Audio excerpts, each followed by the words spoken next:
Bonsoir à tous. Oh, bonjour plutôt. Bonjour. Même si c'est bonsoir pour moi, c'est bonjour pour vous puisque ce message sera diffusé en première demain matin à 9h30.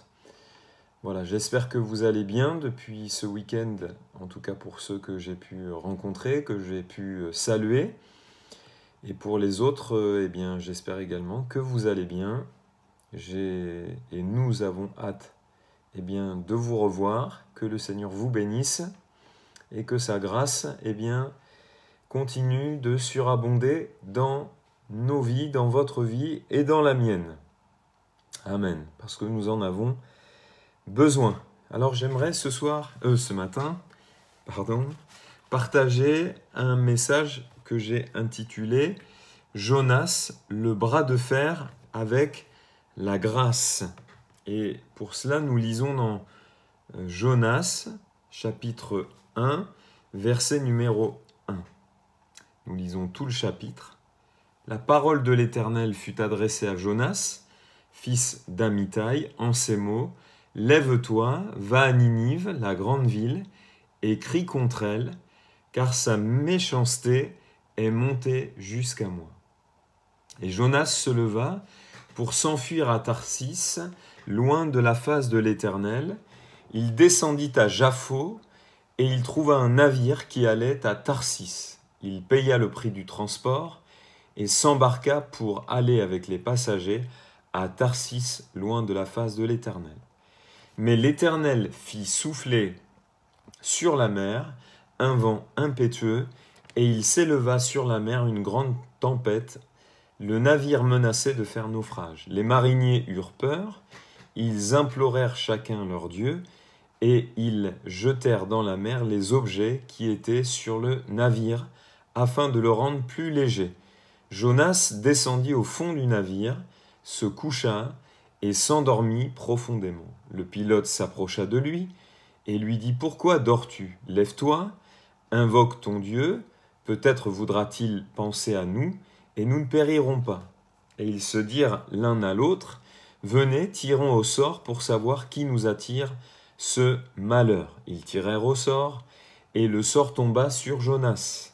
Alors ils lui dirent : « Dis-nous qui nous attire ce malheur. Quelles sont tes affaires, et d'où viens-tu ?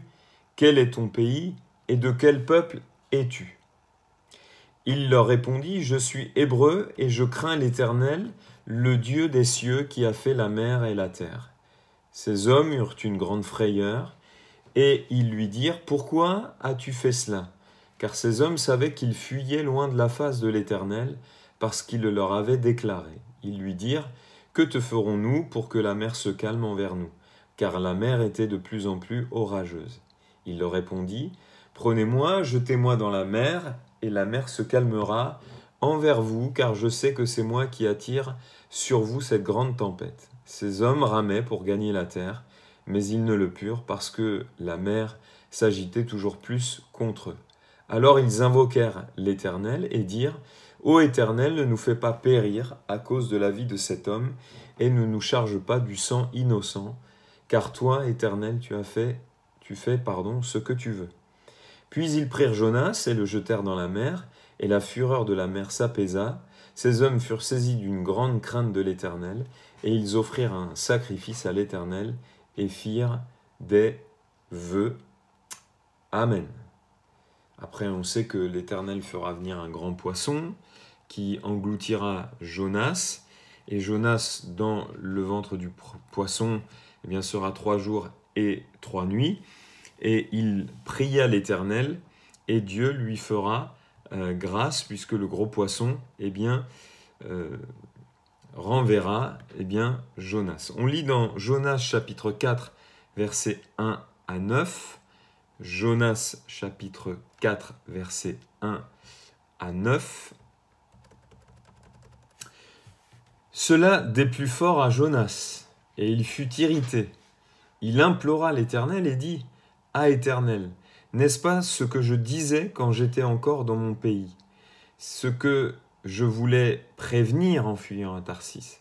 Car je savais que tu es un Dieu compatissant et miséricordieux, lent à la colère et riche en bonté, qui te repent du mal. Maintenant, Éternel, prends-moi donc la vie, car la mort m'est préférable à la vie. L'Éternel répondit, fais-tu bien de t'irriter? Et Jonas sortit de la ville et s'assit à l'orient de la ville. Là, il se fit une cabane et s'y tint à l'ombre jusqu'à ce qu'il vît ce qui arriverait dans la ville. L'Éternel Dieu fit croître un ricin qui s'éleva au-dessus de Jonas pour donner de l'ombre sur sa tête et pour lui ôter son irritation. Jonas éprouva une grande joie à cause de ce ricin, mais le lendemain à l'aurore, Dieu fit venir un ver qui piqua le ricin, et le ricin sécha. Au lever du soleil, Dieu fit souffler un vent chaud d'Orient, et le soleil frappa la tête de Jonas au point qu'il tomba en défaillance. Il demanda la mort, et dit, la mort m'est préférable à la vie. Dieu dit à Jonas, fais-tu bien de t'irriter à cause du ricin? Il répondit, je fais bien de m'irriter jusqu'à la mort. Et on continue la lecture. Et l'Éternel dit, tu as eu pitié du ricin qui ne t'a coûté aucune peine, et que tu n'as pas fait croître, qui est né dans une nuit et qui a péri dans une nuit. Et moi, je n'aurai pas pitié de Ninive, la grande ville, dans laquelle se trouvent plus de 120 000 hommes qui ne savent pas distinguer leur droite de leur gauche et des animaux, en grand nombre. Donc le désir de Dieu, eh bien, c'était de faire pitié, de faire miséricorde, enfin d'avoir pitié de Ninive et de faire miséricorde à cette ville de Ninive. Alors le livre de Jonas, il traite de la miséricorde ou de la grâce de Dieu, eh bien, envers Ninive, mais aussi envers Jonas. Et le mot miséricorde peut se traduire aussi par eh bien, grâce, bienveillance, comme on l'a vu ce week-end, bonté, amour, attachement, faveur, affection, piété, compassion, bienfaiteur, aimable, clémence, éclat, bien, bon.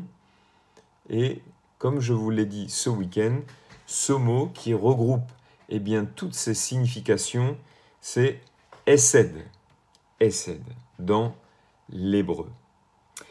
Exode 34, verset 6 dit ceci, « Et l'Éternel passa devant lui, et s'écria l'Éternel, l'Éternel Dieu miséricordieux et compatissant, lent à la colère, riche en bonté et en fidélité. » Et voyez-vous, ce livre de Jonas, il s'inscrit dans le fil rouge, parce qu'on peut l'appeler de cette manière, le fil rouge de la grâce de Dieu qui traverse finalement eh bien, toute l'Écriture.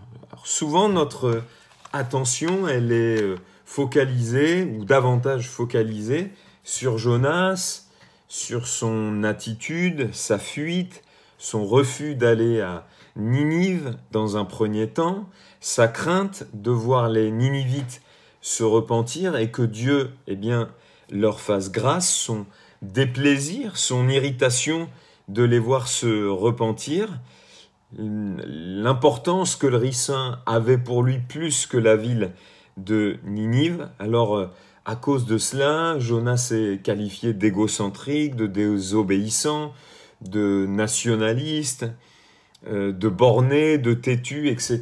J'en ai souvent entendu des qualificatifs à son sujet. Mais je crois qu'on passe peut-être à côté de ce sur quoi Dieu voudrait que eh bien, nous portions notre attention. En réalité, eh bien, je crois que le livre de Jonas met l'accent sur l'amour divin, agapao, l'amour agapé, qui désire faire grâce, faire miséricorde, en l'occurrence aux habitants de Ninive. Et c'est un livre qui eh bien, nous montre que l'amour de Jonas pour les Ninivites, ou en tout cas l'amour de Jonas, n'est pas encore à la hauteur de l'amour de Dieu, de l'amour dont Dieu aime. Alors Jonas, fils d'Amittai, Jonas, ça signifie colombe, et c'est un symbole eh bien, du Saint-Esprit. Fils d'Amittai, ça veut dire fils de la vérité. Donc ici, on pourrait dire que le Saint-Esprit et la vérité sont associés. Le Saint-Esprit qui veut nous conduire dans toute la vérité, la parole de Dieu qui est la vérité. Et le Saint-Esprit et la parole de Dieu eh bien, travaillent ensemble. Et le but, l'œuvre de la parole de Dieu et du Saint-Esprit dans notre vie, eh bien, c'est de faire de nous des personnes davantage imprégnées de grâce, d'amour, en tout cas plus que ne l'était, eh bien, à ce moment-là, Jonas. Pourquoi une telle attitude de sa part? Je voudrais rappeler quelques réalités que j'ai citées ce week-end, en tout cas pas dans un premier temps, mais après. Jonas, il a vécu sous le règne de Jéroboam II, qui a vécu 8 siècles avant Jésus-Christ, un contemporain du prophète Élisée, et on pense qu'enfant, eh bien, il a dû connaître le ministère du prophète Élie en Israël. Et donc le ministère de Jonas, il s'inscrit chronologiquement et dans la thématique des prophètes Élie et Élisée, qui par exemple pour Élie, eh bien, ressuscite le fils de la veuve de Sarepta, qui est donc quelqu'un d'étranger au peuple de Dieu, et pour Élisée, qui sera utilisé pour que Naaman guérisse de sa lèpre, ce général de l'armée syrienne, ennemi du peuple de Dieu. Et vous savez que Jésus va souligner ces deux choses. Donc déjà, on voit la grâce de Dieu qui n'est pas uniquement destinée à Israël. Ninive, c'était en Assyrie, c'est l'Irak actuel, et on a retrouvé eh bien, des traces, des cruautés que les Assyriens eh bien, commettaient. Le roi Ashur-Nassir-Pal II, 883 à 859, avait l'habitude de brûler une ville hostile après sa conquête, puis de mutiler tous les prisonniers mâles, adultes, en leur coupant les mains et les oreilles et en leur crevant les yeux. Ils étaient ensuite entassés pour périr torturés par le soleil, les mouches, leurs blessures et la suffocation. Les enfants, garçons et filles étaient brûlés vivants sur un bûcher. Leur chef était emmené en Assyrie pour être démembré vivant. Alors je m'excuse un petit peu les détails, mais vous voyez eh bien, quelle cruauté les Assyriens étaient capables de manifester. Le prophète Naoum appelle Ninive la ville sanguinaire, pleine de violence, qui ne cesse de se livrer à la rapine. Naoum, chapitre 3 et verset numéro 1. Alors on peut peut-être comprendre, pas forcément justifier, mais on peut peut-être comprendre davantage en lisant tout cela, en écoutant tout cela, eh bien, la réaction de Jonas à qui Dieu demande d'aller et d'inviter ce peuple à la repentance. Mais Dieu est souverain et Jonas a dû s'incliner devant la volonté de Dieu et lui-même aussi a sauvé sa vie par la même grâce que Dieu a accordée aux Ninivites. On pourrait peut-être dire oui, mais cela c'était envers un peuple rebelle à Dieu qui se repent et à qui Dieu eh bien, fera grâce. Amen. Et ça c'est le désir vraiment de Dieu. Vous pouvez avoir des gens qui sont très loin dans le péché, très loin de Dieu, mais que Dieu désire néanmoins sauver. Alors, bien souvent, on en est conscient. Vous savez, quand je dis des gens qui sont très loin de Dieu, des gens qui peuvent avoir un look très loin de Dieu, et s'ils rentraient dans notre lieu de culte, comment est-ce que nous les regarderions? Encore une fois, je le répète, je l'ai déjà dit ce week-end, est-ce que nous voyons des gens à qui Dieu veut faire grâce. Et ça, encore une fois, c'est le fil rouge de la grâce dans toute l'Écriture. Et je vais vous donner quelques exemples de ce fil rouge. La marche d'Abraham est quelque peu, chaotique malgré sa foi. Dieu rend témoignage à la foi d'Abraham. Abraham, ayant persévéré, obtint ce qui lui avait été promis, Hébreux 6, 15. Mais on voit qu'à 2 reprises, il est repris par Dieu pour avoir menti au sujet de sa femme, la faisant passer pour sa sœur. Il cède aussi à la requête de son épouse en procréant Ismaël avec une esclave égyptienne. Il va renvoyer cette femme avec son fils en les abandonnant dans le désert, mettant en péril leur vie. Heureusement, Dieu va leur faire grâce et les délivrer de la mort. Donc Abraham a eu des faiblesses que je qualifierais de coupables, avec des conséquences, et la grâce de Dieu ne nous détourne pas de certaines conséquences, mais elle pardonne, et elle ne se retire pas. J'ajoute cela, la grâce de Dieu ne se retire pas. Sarah, sa femme, qui rit et qui ment quand on lui dit qu'elle rit, c'est Dieu qui lui dit. On l'avait déjà vu ensemble. Isaac et Jacob, que de problèmes aussi, de famille, de tromperie, de mensonges, de rivalité, de jalousie, de calcul, d'incompréhension, de fuite, de calcul humain. Souvent, je retiens qu'on ne retient que les bons côtés de ces hommes, que les succès, et on idéalise un peu la vie des patriarches, sans se rendre forcément compte qu'il y avait des faiblesses, qu'il y avait des péchés qui nécessitaient que Dieu manifeste envers eux sa grâce. Et malgré tout cela, la grâce de Dieu s'est manifestée dans la vie des patriarches. Et Dieu, en plus, se présente comme le Dieu d'Abraham, d'Isaac et de Jacob. C'est sa carte de visite. Dans la famille de Jacob, il y a les frères qui veulent tuer leurs frères, qui mentent.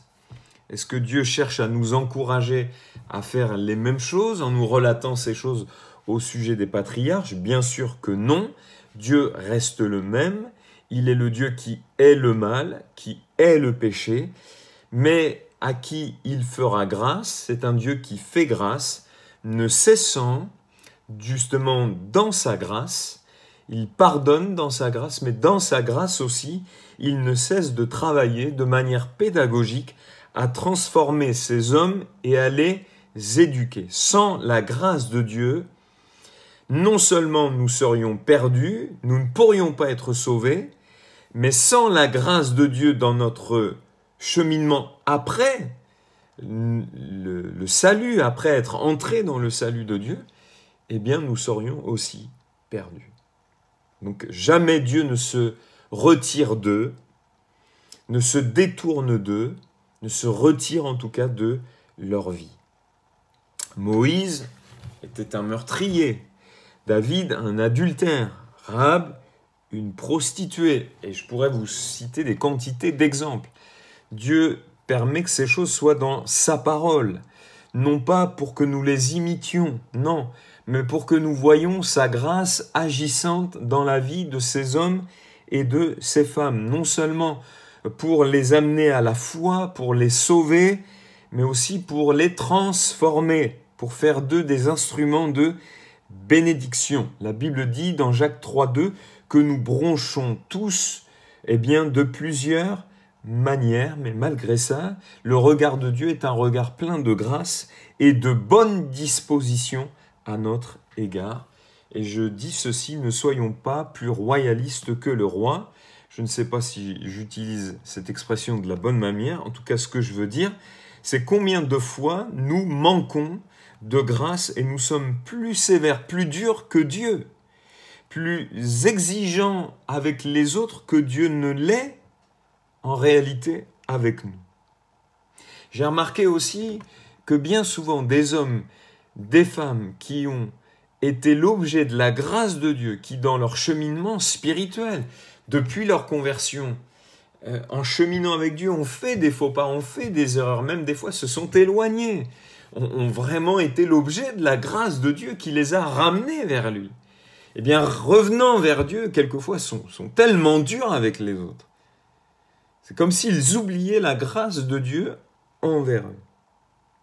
Et combien de fois nous pouvons quelquefois manquer de grâce? Ne sommes-nous pas comme les pharisiens quelquefois? Nous manquons de grâce, de miséricorde, qui, eh bien, ces pharisiens reprochaient à Jésus de faire grâce à un homme qui avait la main sèche le jour du sabbat. Eh bien, oui, la grâce, c'est choquant.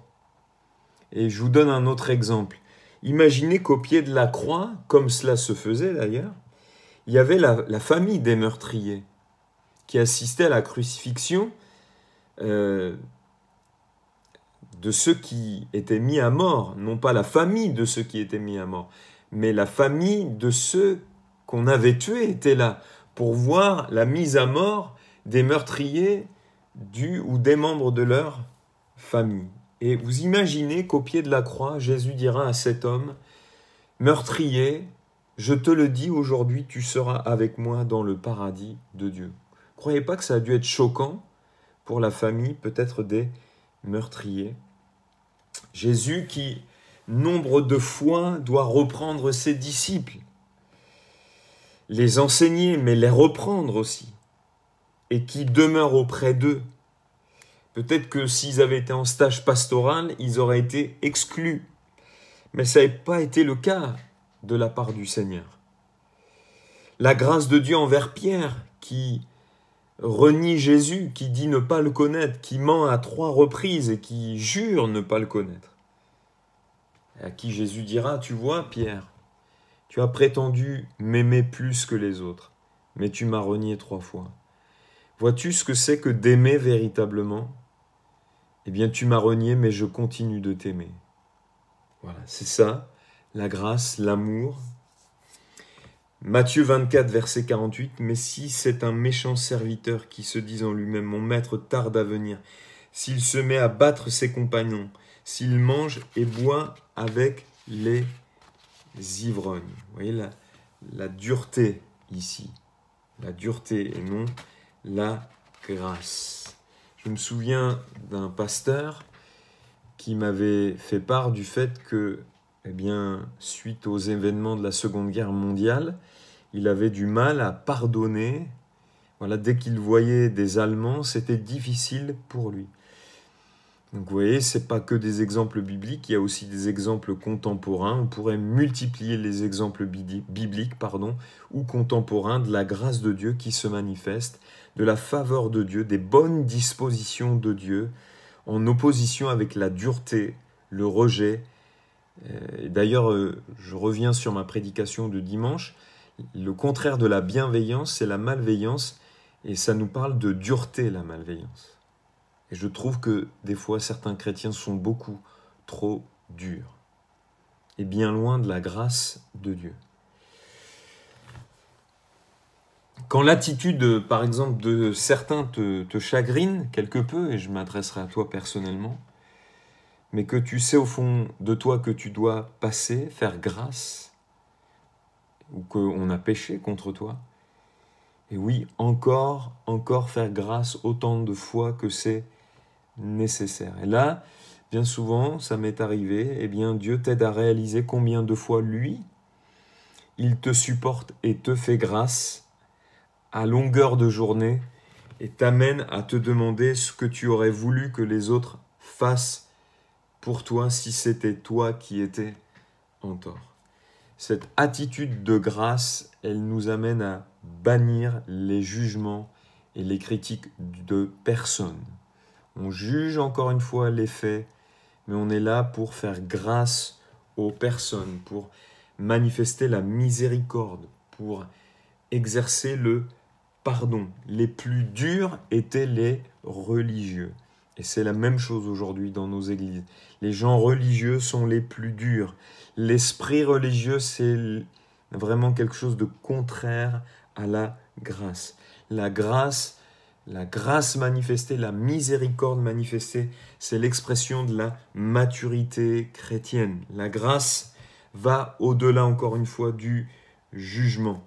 Un exemple encore, le fils prodigue, quand il revient dans la maison, le frère aîné n'a aucune grâce pour lui.